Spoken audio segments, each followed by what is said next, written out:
Well, good morning, everyone, and exciting to just be hearing everything that's going on over the past couple of days. A lot of it I'm involved in and some that I'm not, so it's been really great. For the next 20 minutes, we're going to be talking about the PSA extension aspect of the project, and I think everybody knows that extension is, weaving its way in and out of all aspects of the project. And, we saw that a little bit yesterday with CE1, and we heard about it from Jennifer too as well. And so extension is a very important component of the project. And again, it's weaved throughout the programming. And we have done a few things sort of independently, and I just wanted to talk about those quick. So next slide, please, Brian. One of the things that we put together, this kind of a busy slide, but if you go to our extension web page, you can actually find some slides, or in the Google Drive as well. You can find some slides that Catherine Davidson, who's working with me on this, put together to acknowledge the project. So if you're giving a presentation or putting a poster together, there's some slides and text. The logos that you need, some already put together slides that you can just pop into your presentations. I think sometimes we forget about this, as we're, out and about presenting at various programs, but it's right there. And if you go to the next slide, please, Brian. It's actually right on the internal extension website, like right at the bottom. You can just click it and you can access the slide. So you're able to get at it hopefully pretty easily. And then of course you can just save it from there and use it right from your own desktop. So we did finally get our extension webpage going, and we're still working on it. It's a work in progress, of course. I know other people got theirs done a little bit earlier, but I'm always a little bit late to the party, but we did get it done, and we'll continue to update it. Next slide, please, Brian. Now, as I mentioned, what's really important to the project is really thinking about how to get the project out to the stakeholders that we work with. And, I've heard a lot from individuals that, we don't have any results yet, but there's still a ton to talk about. And, it really gets people interested and engaged early on in the research. Something that I know Mickey Swisher and I talk about a lot is, how do you engage people so that they know what you're doing and then they can have some input on it early on? And I showed this slide yesterday, some of the virtual field days that we're doing. There's a little echo there. So don't be afraid to get out there and start talking about the project to the stakeholders that you're working with. It doesn't have to be, can be 5 minutes, kind of like these little videos were, but still important.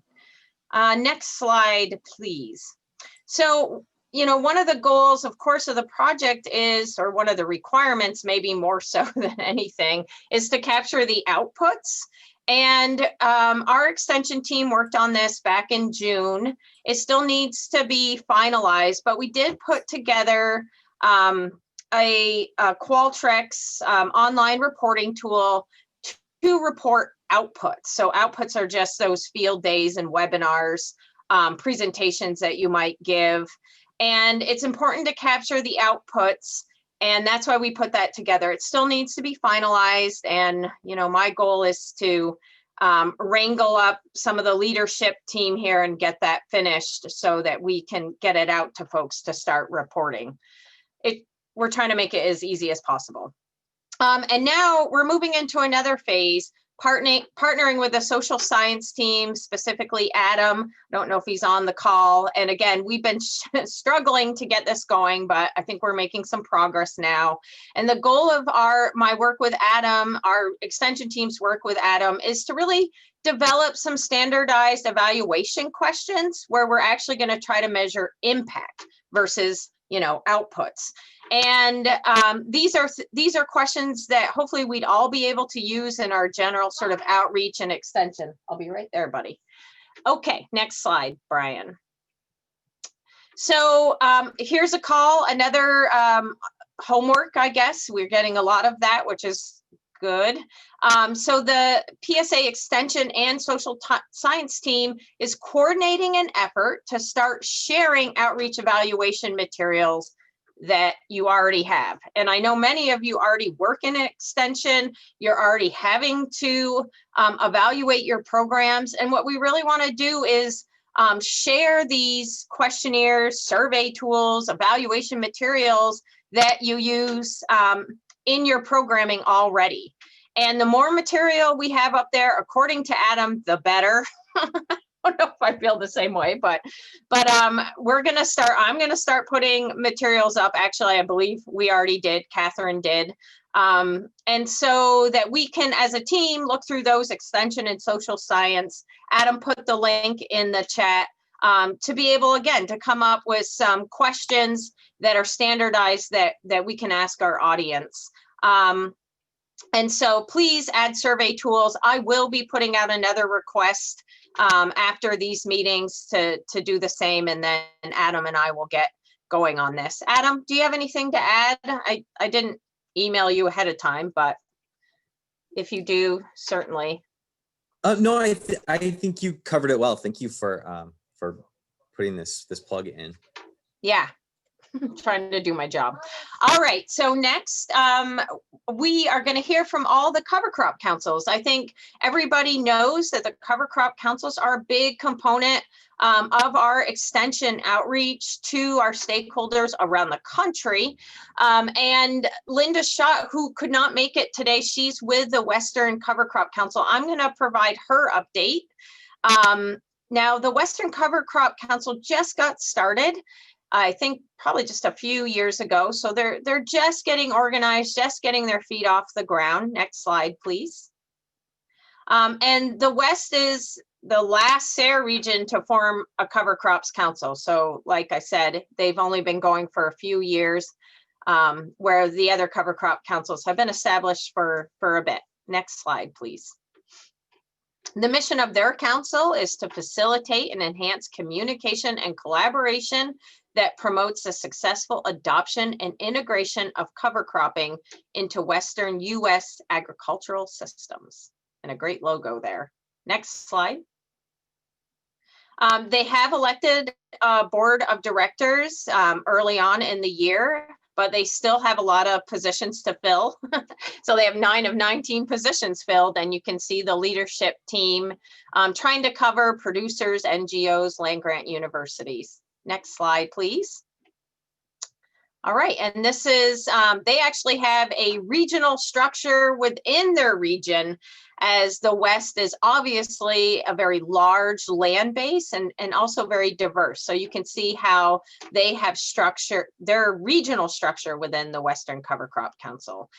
Next slide, please. And their first conference is coming up, and they are doing a virtual workshop series. And you can see where you can register if people are interested. This is kind of, I guess, the great thing about what's going on right now is that I can attend the Western Cover Crop Council annual meeting, which I probably wouldn't have been able to do before. So here's the information if you need it. And I think that's the last slide, correct? Oh, and their website. I'm coming over. I'm all done. So I'm going to turn it over to our other cover crop councils to give their update. Thanks, Heather. Thanks. Well, it looks like up next is the Southern Cover Crops Council, and that is me, Sarah. I wear a couple different hats, so you hear me through PSA, but I am also the Southern Cover Crops Program Manager. The Southern Cover Crops Council was formed in 2017, so also not too long ago. We have a executive committee.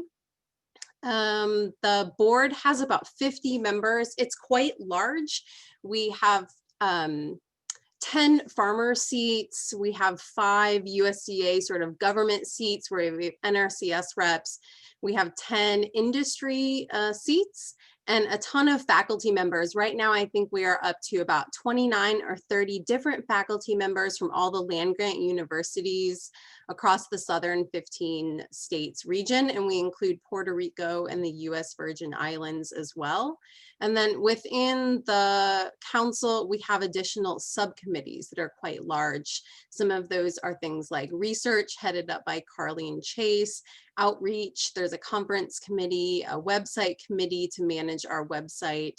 And I just wanted to highlight a couple of people who are on our executive committee are also PSA members, like our chair right now, Mark Ryder, is in the on-farm team. Our chair-elect, Erin Haramoto, is on the education team, as well as the Common Experiment 2. And the Southern Cover Crops Council treasurer is our own Chris Reber-Corton. Next slide. Next, go back one.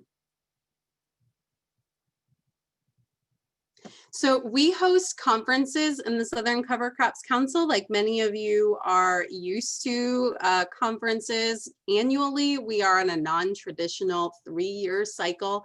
Our first one was in 2016 in North Carolina, hosted by NC State.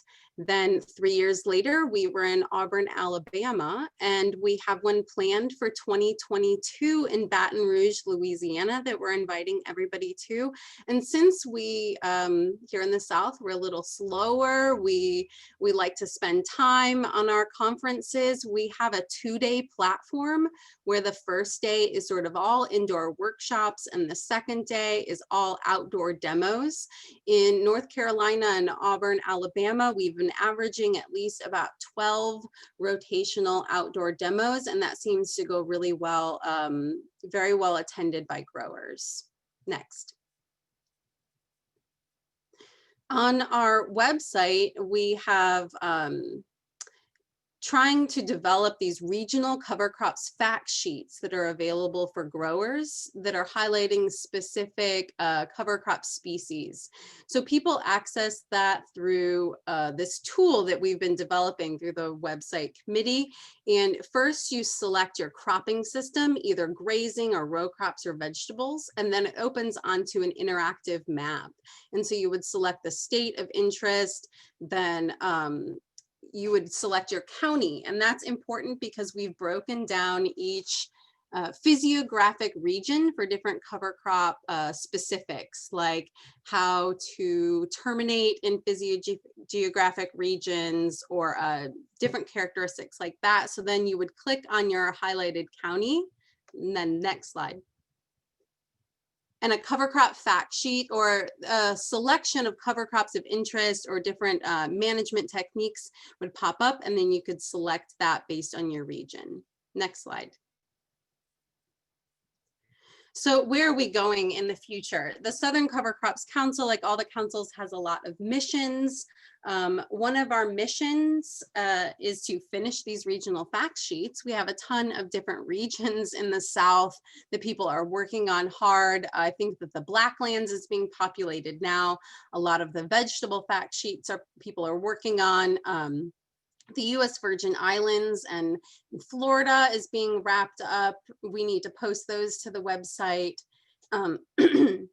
Like I said before, we have a very active research committee headed up by Carleen Chase, and we have a Hatch approved NIMS number, which means for land grant researchers, they can access funding to accomplish different Hatch objectives. And the objectives in these Hatch is the soil health, regional adaptability of cover crops, soil moisture, how it's affected by cover crops and nutrient cycling, microbiology, how cover crops systems enhance resiliency to pests and things like that, and a cover crop economic database. And so one example of how we might achieve these Hatch objectives are for the past 3 years in 2017, 18, and 19, we were able to distribute a coordinated research trial focusing on cover crop seeding rates in legumes and winter grains. And we were able to with very little funding, distribute a common protocol, standards, data, metrics to be measured.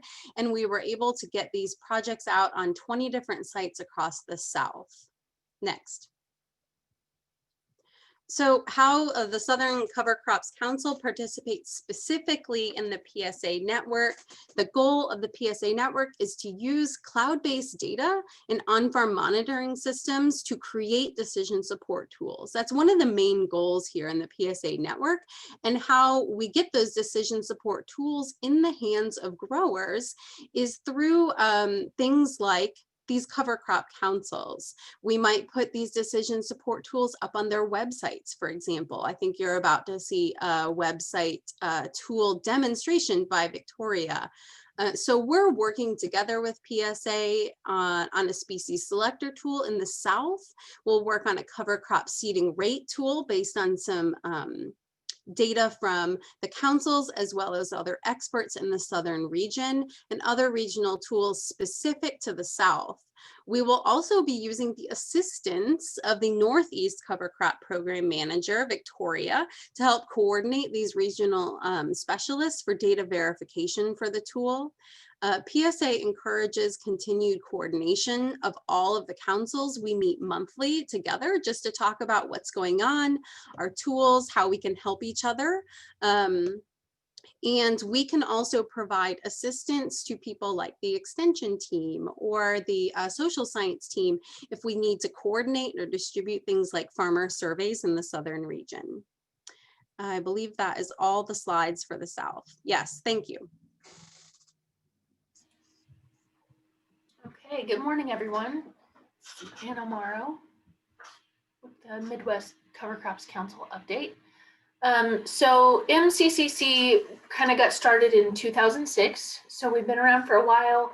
A lot of our decision tool and website and things like that were all handled on a volunteer basis for a long time until our program manager was hired. So we are excited to be involved with the other regional councils and really get some collaboration and get things really rolling.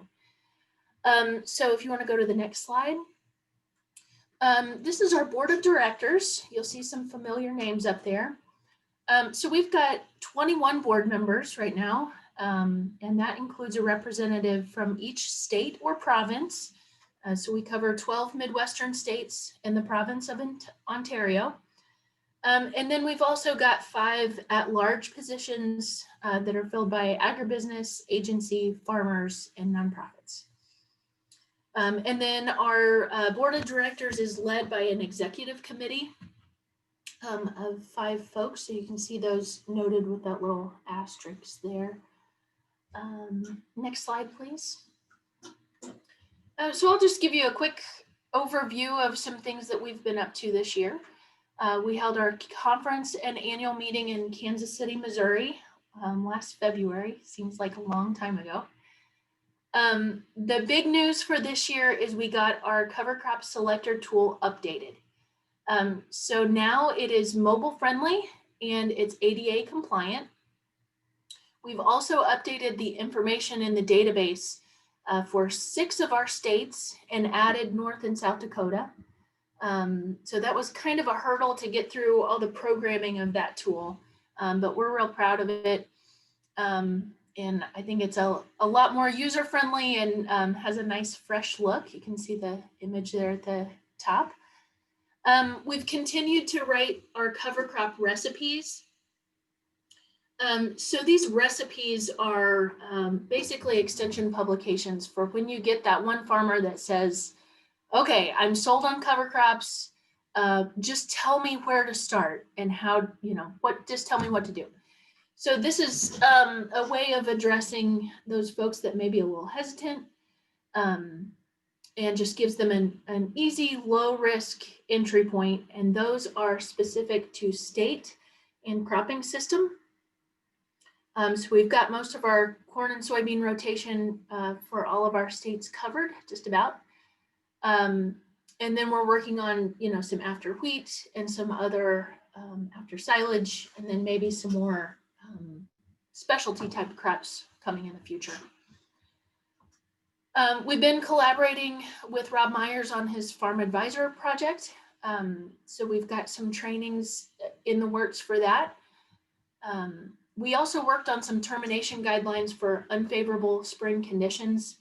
So when we have those really wet springs, we made a document that would kind of help walk folks through what decisions need to be made, and incorporated some of those RMA practices into that.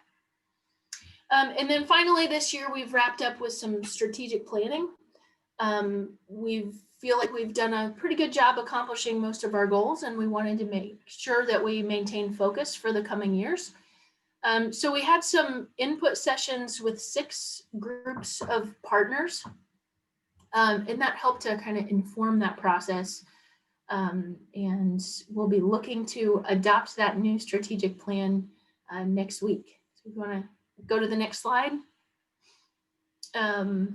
And so our upcoming plan for 2021 through 2024 will focus on 3 goals, being education, network growth, and collective impact. Like I said, we hope to adopt that next week, and we'll have that out next year so you can kind of see what our priorities are in the coming years. We were awarded a North Central SARE PDP grant, and so COVID has kind of put a few of those project deliverables on hold, but we're looking forward to continuing to update our decision tool information. So we've got 4 states that still need a little revision, and that will be an ongoing process. We plan to, keep reviewing the information in the tool to make sure it's up to date year to year. We'll also be working on some trainings for farm advisors and some other partners. And then we will be updating our Pocket Field Guide this fall. So you can see the 2nd edition is pictured on the screen here. We'll be coming out with our 3rd edition next year.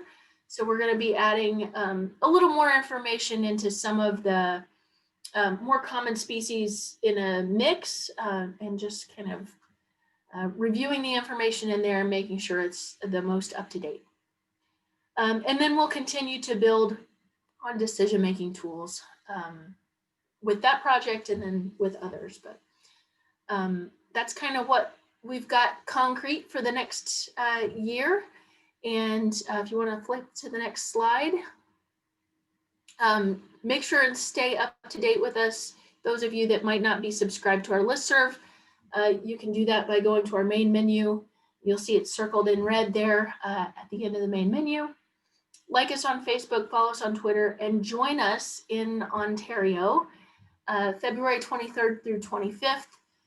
We'll be doing a virtual conference this year.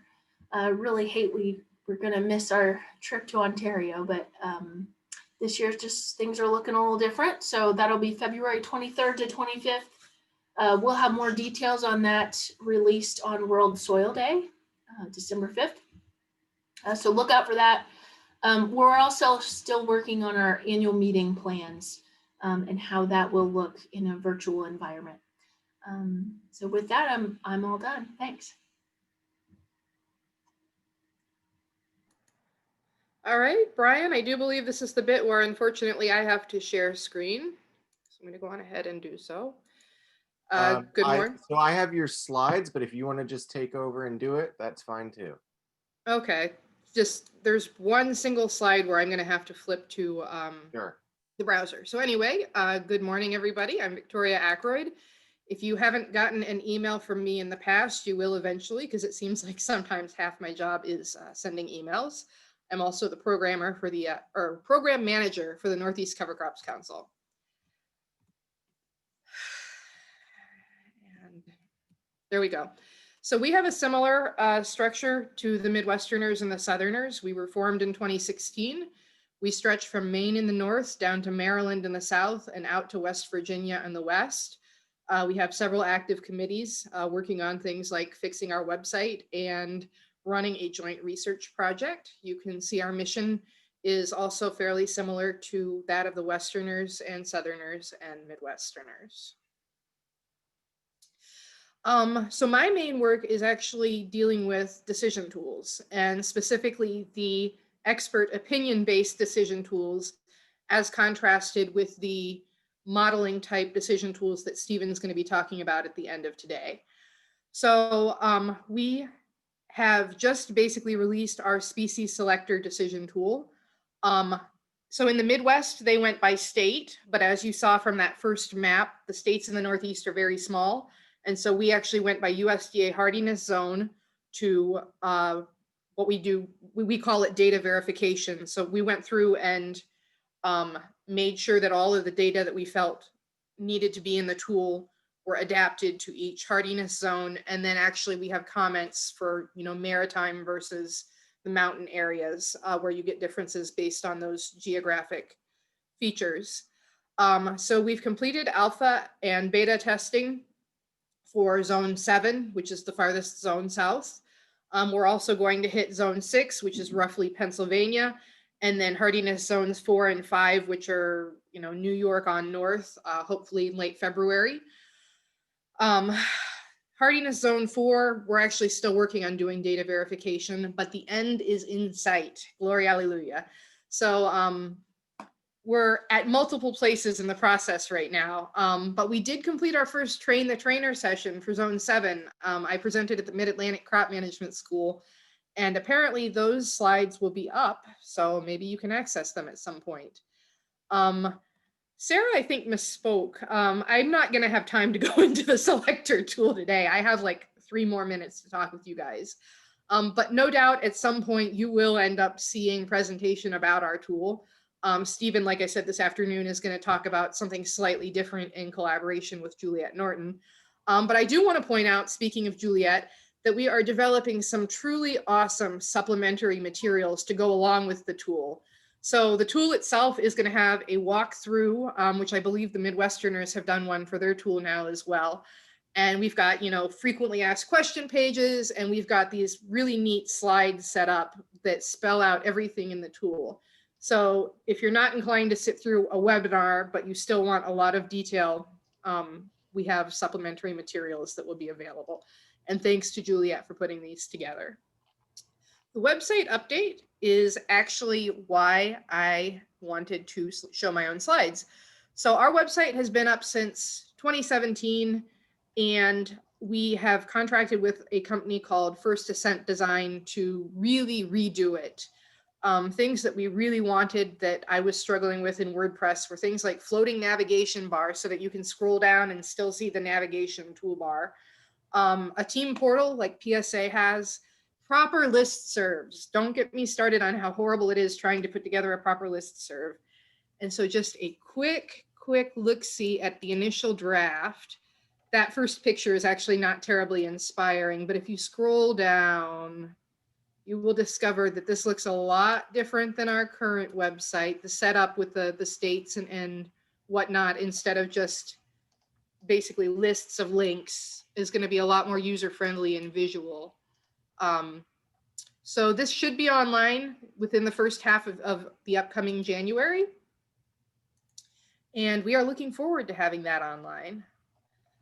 So in addition to updating the website, we are in the middle of running our first joint experiment, much like the Southerners do. So there's 2 aspects. We have a cover crop mixture strip trial, which is run by Rich Smith. He's involved with this project for PSA. So if you want to know more about this, contact Rich. But basically, it's a set mixture that has been deployed on station and on farm at multiple sites across the latitude gradient, and basically just looking at trying to quantify the variation in mixture biomass expression in the spring based on soil, physical and chemical variables, the weather, things like that. You'd think it's simple work, and yet there's still more work to be done. So besides that, on station, Matt Ryan is running a response surface study, the same 3 species, except that it's set up as a response surface study, so there's multiple seeding rates. If you want more information, you can talk with Matt, but it's looking at the intra and interspecific competition among species to develop predictive models to, again, estimate biomass. So this actually lines up pretty neatly with some of the modeling work that PSA is doing. And hopefully eventually some of this information can end up in some of our tools. We too have an upcoming conference, and Brian, I'm really glad that I'm showing these slides instead of the ones you have because I found a typo. Nobody wants to repeat 2020. The upcoming conference is in March of 2021, not 2020. It's also going to have to be online. The link is up. We'll start advertising this, so if you don't want to copy it down right now, don't worry. But we have a video contest. So if you have not frozen over yet and you want to go to this meeting, feel free to submit a video, something interesting about the cover crop that you're working with. There's directions on our website. And we'll have the usual poster sessions and breakout discussion rooms. Heather Darby is running and organizing this conference this year, but she says that we can go to Vermont the year after. So I was looking forward to being in Vermont in March, and it's not going to happen this March, but maybe the following March. So just to wrap up, in terms of our cover council participation with PSA, we, again, as Sarah had said, are going to continue coordinating among the 4 regional councils. If you ever want to catch all 4 program managers at the same time, we do have a standing monthly meeting on the first Monday of the month. And just ping us and let us know. And chances are you're very welcome to come to us and talk. We're happy to help with surveys. We're helping with Mickey Swisher's effort. Anyone else who thinks they could benefit from working with us, we exist in part to conduct outreach. We do have our annual conferences one way or the other. And so that's one avenue for conducting outreach. And then, of course, just going forth to create and calibrate and promote this suite of decision tools that Stephen's lab is working with. The species selector is basically online. We're actively working on a seeding rate calculator based on an NRCS tool. I know the soil, nitrogen, and water dynamics folks have got modeling efforts, and UGA actually has a tool going there. I think the economics tool work has gotten started. And so basically we are just here to, help the rest of the team out. Feel free to contact me at any time. And with that, I'm going to say thank you and stop sharing.